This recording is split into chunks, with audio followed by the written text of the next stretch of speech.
ओम शांति। हम सभी के कल्याणकारी पिता शिव बाबा हम बच्चों के सच्चे सच्चे माता पिता शिक्षक सदगुरु। एक ही बाप ऐसा है जो हमें कौड़ी से हीरा, कांटे से फूल, बेगर टू प्रिंस, काले से गोरा, पति से पावन, दुख धाम से सुख धाम बनाने के लिए आते हैं। लेकिन सबसे बड़ी वंडरफुल बात यह है कि इतना सुख देने वाले पिता और सारे दुख दर्दों को मिटाने वाला पिता, उसको आत्मा फिर भी याद नहीं करती है, जानते हुए भी कि इतना बड़ा पिता हमारा कल्याणकारी है, हमें सारे कल्प के लिए महाराजा महारानी बनाने आते हैं, हमारे लिए फूलों की शैया, फूलों का रास्ता बनाने के लिए आते हैं, तो भी ऐसे प्यारे पिता को याद नहीं करते। तो बाबा कहते हैं कि ये 5 विकारों का बुद्धि पर आवरण आ जाता है, मैल आ जाती है। जैसे आँखों पर कैटरेक्ट आता है तो आंखें सही होती है पीछे, लेकिन मैल का पर्दा आ जाने से मनुष्य बिल्कुल ब्लाइंड हो जाता है और कुछ गिर भी पड़ता है, गलत भी उसको दिखाई देता है। तो ऐसे ही आत्माएं 5 विकारों के इतनी वशीभूत हो जाती हैं कि उसके बिना रह नहीं सकती, जहर खाने के बिना नहीं रह सकती।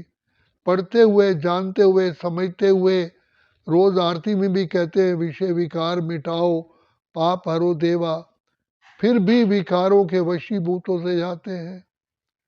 तो प्यारे पिता आकर के हमें ऐसा सहज योग सिखाते हैं, कर्म योग सिखाते हैं, राज योग सिखाते हैं, ज्ञान योग सिखाते हैं, जिससे आत्मा फिर कांटे से फूल बन जाती है, दानव से मानव, मानव से देव बन जाती है।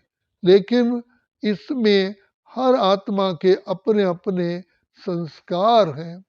तो बाबा कहते हैं कि बच्चे जैसे कोई सोना लोहे का रूप ग्रहण कर ले तो कितनी मेहनत लगती है, उसके अंदर इतनी मिलावट आ गई है कि वो लोहा ही हो गया है। तो बाप आकर के जन्म जन्म की विकारों की मैल को भस्म करने के लिए कितनी मेहनत करते हैं और उन बच्चों को दुआएं देते हैं, आशीर्वाद देते हैं, प्यार करते हैं। लेकिन बाबा सदा प्यार से ही समझाते हैं। कभी बाबा आवेश में नहीं आते, क्रोध में नहीं आते कि मैंने तुम बच्चों को कितना समझाया, मेहनत की। लेकिन बाबा यही कहते हैं, ओहो माया तू ज़बरदस्त है जो मेरे बच्चों को भी घसीट ले जाती है, सुख की दुनिया से दुख की दुनिया ले जाती है, फूलों के बगीचे से गंदे नाले में रहने के लिए तू उन्हें बाध्य कर देती है और वो वही गंदे नाले में पड़े हुए एंजॉय करते हैं। तो बाबा कहते हैं बच्चे, हर आत्मा के अपने अपने कर्मों की कहानी है। मैं तो हर आत्मा को सदा दुआएं देता हूँ, प्यार देता हूँ, आशीर्वाद देता हूँ, लेकिन उस हर आत्मा के पीछे अपने कर्मों का खाता है, तो आत्माएं विवश हो जाती हैं। तो बाप जैसे टीचर बच्चे को पढ़ाता है, लेकिन पढ़ना तो फिर भी स्टूडेंट को है। जब स्टूडेंट ठीक तरह से ना पढ़े तो टीचर भी क्या करेगा। तो बाबा कहते हैं टीचर एक्स्ट्रा टाइम देते हैं, दुआएं देते हैं, प्यार देते हैं, लेकिन फिर भी स्टूडेंट अगर टीचर का भी कहना ना माने तो क्या होगा। तो यहाँ भी बाबा बार बार हम बच्चों को इतने पिछले 80-82 वर्षों से हमें शिक्षा दे रहे हैं, लेकिन हर आत्मा का अपना अपना पार्ट है। इन्हीं आत्माओं में से कोई तो विश्व महाराजन बनते हैं, हर जन्म में ही राजा का पार्ट प्ले करते हैं, और कोई आत्माएं नहीं बाबा की बातों को ध्यान नहीं देते। तो इसलिए बाबा कहते हैं बच्चे, मैं तुम बच्चों को यही कर्म योग, सहज योग सिखलाता हूँ, जिसमें कोई भी मुश्किल नहीं है। अपने प्यारे प्यारे अति मीठे बाप को याद करना है। तो बाबा कहते हैं बच्चे, जितना बाबा को याद करेंगे तो ये तुम्हारी बुद्धि श्रेष्ठ बनेगी, और श्रेष्ठ बुद्धि ही आत्मा को कंपेल करती है, विवश करती है कि नहीं, मुझे ऐसा ही करना है। इसलिए उसको कहा दिव्य विवेक। दिव्य विवेक जब जागृत होता है तो साधारण विवेक से नहीं होगा, दिव्य विवेक। दिव्य विवेक के लिए बहुत बहुत तपस्या की जरूरत है, देही अभिमानी बनने की आवश्यकता है। तो इसलिए बाबा कहते हैं मैं तो केवल बच्चों को अनुभव कराता हूँ, साक्षात्कार कराता हूँ, लेकिन बनना तो फिर भी बच्चों को है। तो जैसे कई बच्चे रात दिन पढ़ाई पर ध्यान देते हैं और वही टॉप लिस्ट में आते हैं, वही उनके माँ बाप भी सुखी रहते हैं, और उनके पढ़ाने वाले शिक्षक की भी प्रमोशन होती है कि तुमने बच्चों को इतना अच्छा पढ़ाया, लेकिन पढ़ने वाले तो बच्चे हैं।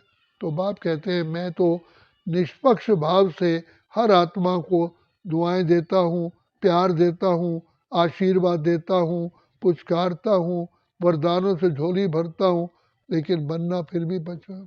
इसलिए बाबा बार बार कहते हैं बच्चे आंखें खोलो, देखो स्वर्ग सामने खड़ा हुआ है, सुखधाम सामने खड़ा हुआ है, जहाँ तुम हेल्थ वेल्थ हैप्पीनेस तीनों हर प्रकार से सुखी रहोगे।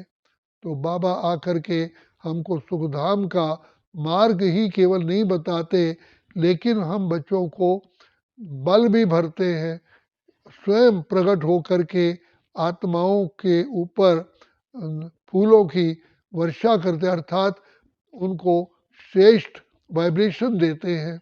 इसको फूल ही कहेंगे, श्रेष्ठ वाइब्रेशन देते हैं आत्मा को।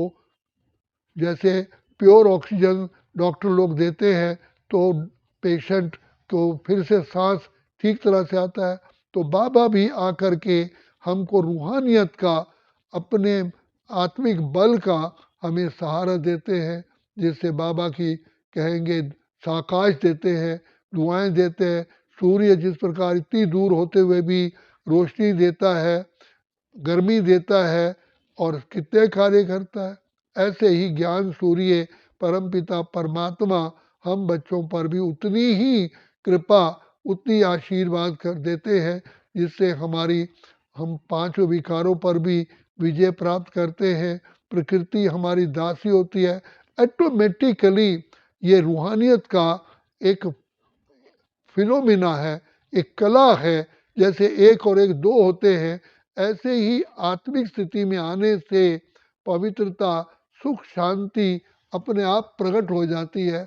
इसलिए बाबा कहते हैं पवित्र बनो, योगी बनो। और पवित्र बनने के लिए केवल बाबा बाबा बाबा बाबा बाबा, दिल से निकले हरदम बाबा, जीवन तूने बना दिया माली एक बिला अनोखा, फूल जो तूने खिलाया।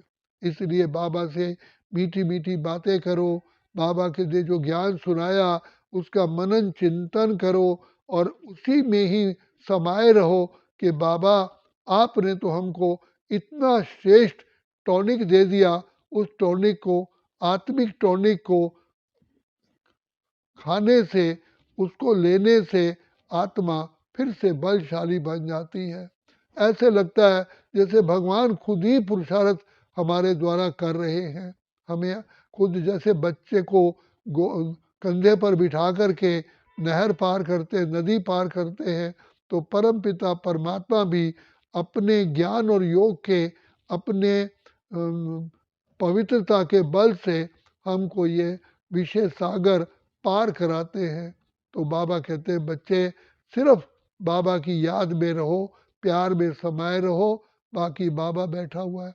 ऐसे लाखों उदाहरण हैं जहाँ पर बाबा ने हम बच्चों की रक्षा की है, मदद की है, कदम कदम पर मदद की है, और उसकी मदद से हम ब्राह्मण जीवन में चलते हैं।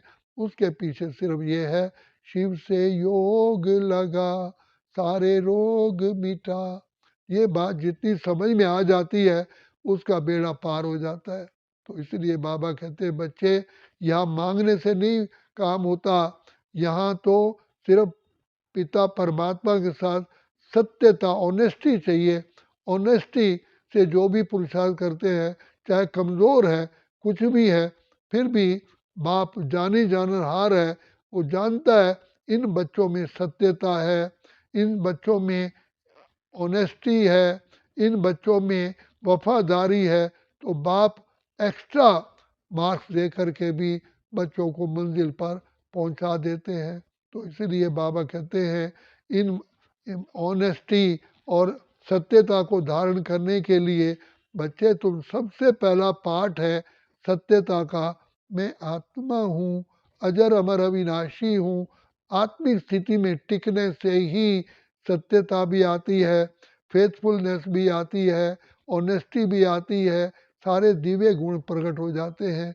तो बाप कहते हैं बच्चे तुम्हें कोई मेहनत नहीं करनी है, सिर्फ आत्मिक स्मृति में टिको, अपने से अपने आप को पहचानो, तुम कौन सी अनादिकाल से आत्मा हो, कितनी श्रेष्ठ आत्माएं थी। बच्चे तुम किसके बच्चे हो?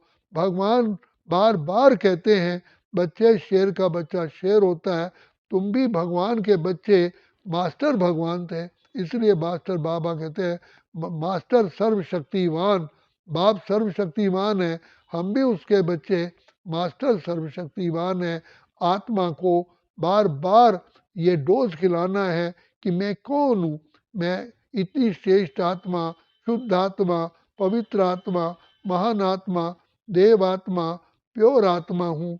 तो जब इतना अपने को महसूस कराते हैं तो आत्मा में एक बहुत बड़ा बल आता है जो सारी बीमारियों को दूर करके आत्मा ये भव सागर, विषय सागर पार कर लेती है। तो विषय सागर से पार होने का एकमात्र तरीका है बार बार अपने आप को अनुभव कराओ, मैं सत्यता में कौन हूँ, किसकी संतान हूँ, मेरा पिता कौन है, मेरा शिक्षक कौन है, और मेरा राह दिखाने वाला कौन है, मेरा रियल वास्तविक मेरा फ्रेंड कौन है। तो जितना बुद्धि में जब आता है तो अपने आप प्यारा प्यारा प्यारा प्यारा बाबा याद आता है, जो बाबा बार बार याद दिलाते हैं। तुमने भक्ति में कहा कि बाबा आप आएंगे, हम कुर्बान जाएंगे, बाबा हमारा वायदा याद दिलाते हैं। और जो आत्माएं बाप की बात सुन कर के बाप के बस समझो के बाप के आगे समर्पित होते हैं, समर्पित होना बाप की शिक्षाओं को धारण करना, उनको समर्पित होना, तो वो समर्पित ही अपने लक्ष्य को प्राप्त करते हैं। इसलिए बाबा कहते हैं बच्चे तुम बार बार सोचो तुम्हें कौन मिला है, कौन तुम्हारा साथी है और क्या बनाने के लिए आया है, बाप और वर्षा। इसलिए बाबा कहते हैं अलफ और बे दो बातें सामने रखो। अच्छा, ओम शांति, ओम शांति, ओम शांति।